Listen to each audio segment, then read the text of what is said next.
หอนงานแล้วหอนงานแล้วออฟแข่งออฟรถมากับทีมงานหลายคนเลยมันทีเดียว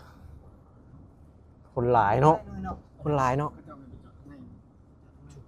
ขี่เขารถแล้วขี่เขารถเป็นยังเนาะ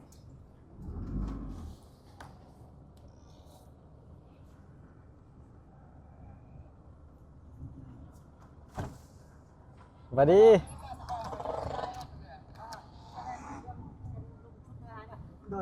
ไปจอดอยู่ไหนบ่บ้านก็มาเนาะโอ้มันต้องมีอยู่แล้วเขาเฮ็ดแล้วอยู่ อู้แข่งแล้วแข่งแล้ว ไทย แข่งแล้วแข่งแล้ว มันลื่นๆมันบ่ แม่น่ะอ๋อบรรยากาศงานบรรยากาศงาน เสียงยังรถแข่ง สุดจัดสุดจัดไทยไทยโหดจัด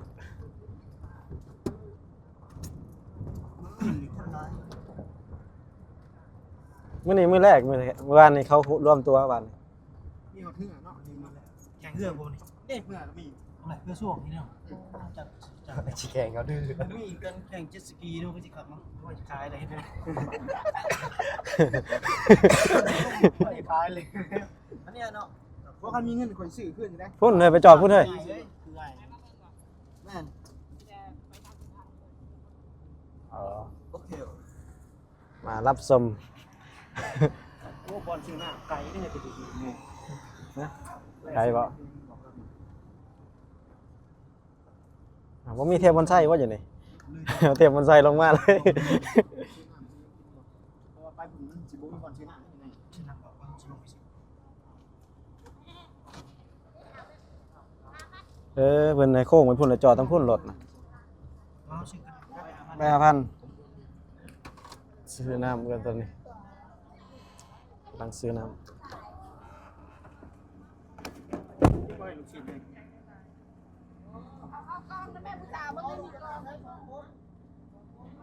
สบายดีผู้สาวผู้สาวนี่สาว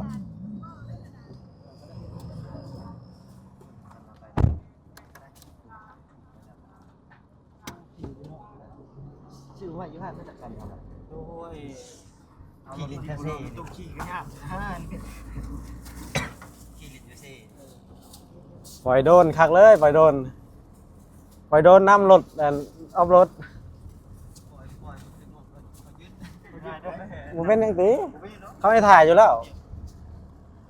เขาให้ถ่ายงานแบบนี้นั้นโมเมนต์อันนั้นเขาเห็นจะให้มันดัง มีระบงนี่ป่ะจ๊ะ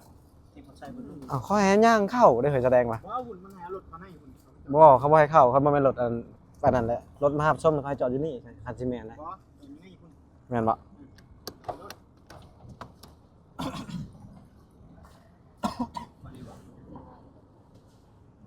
มันก็มีแค่เราหันกระเบียงหันเนาะ เข้าได้บ่เลย โอ้ยเนาะคันนี้เนาะ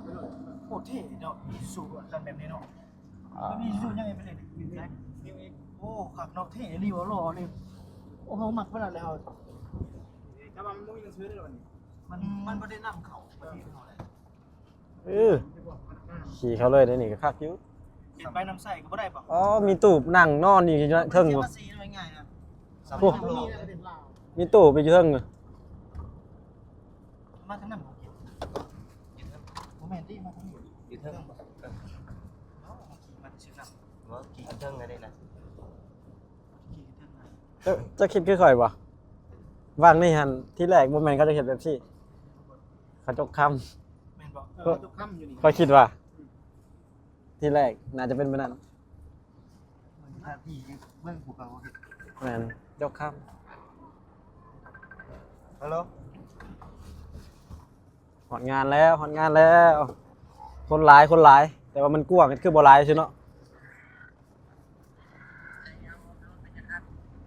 2 คันป่าอยู่ล่างนี่รถไอบิลี่นี่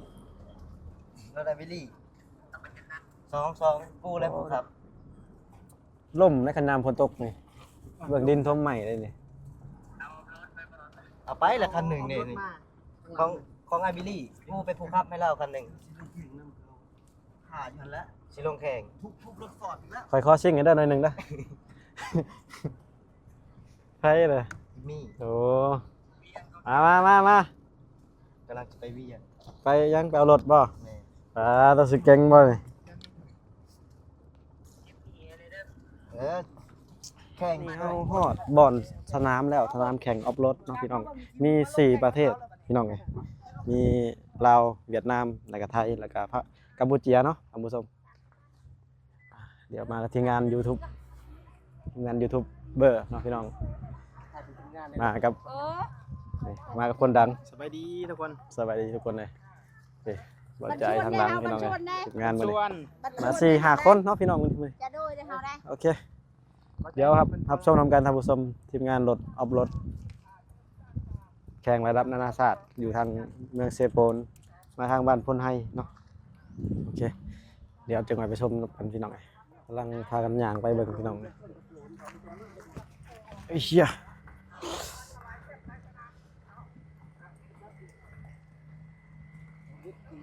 คนหลายในตอนแรงอยู่เนาะ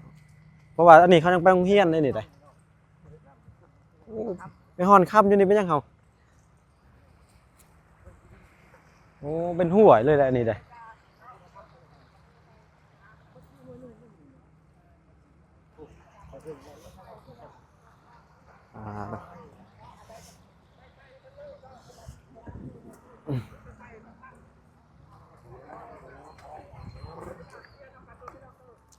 ที่เบิ่งซีหน้าคนเขมรนี่แหละสิเป็นเลยนะ เดี๋ยวมันเอาลงอยู่ในเฟซบุ๊ก เฮาก็สิได้กลับประเทศแล้วเฮาก็ กำลังย่างไปทำผู้ชมวันนี้เขากำลังย่างไปสนามแข่งแต่ว่าบูฮูสนามแข่งมีจักบ่อนพี่น้องแต่ฮู้แต่ว่าเขาเจ้าแข่งอยู่หมองนี่เนาะน่าจะมีทั้งหุ่นอีกบ่จักสนามแข่งพี่น้อง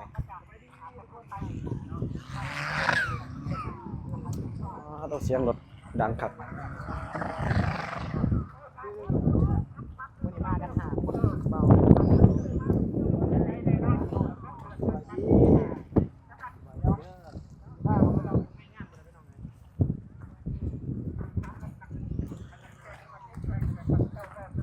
สิบ่มียกในบ่แถวนี้เนาะจะก่อน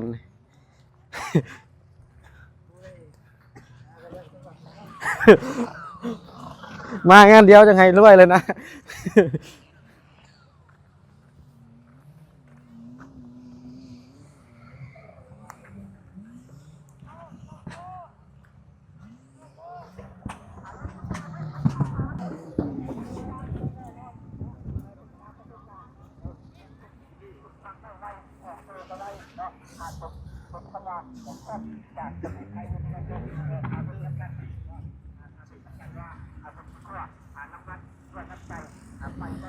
โอเคฮอตงานอะไรท่านผู้ชมแบบตอนนี้เดี๋ยวบทีเชียดเป็น2 คลิปเด้อท่านผู้ชม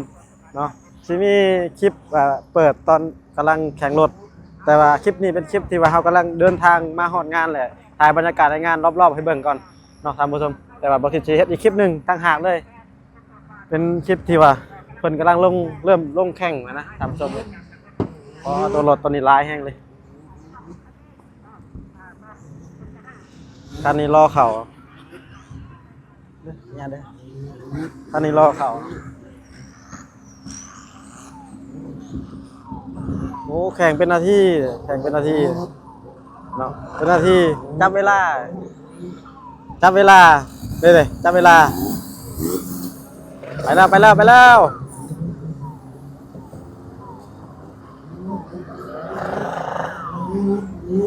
โอ้ครับเอาใจซุ่มในไกลได้เปรียบแห้งเลย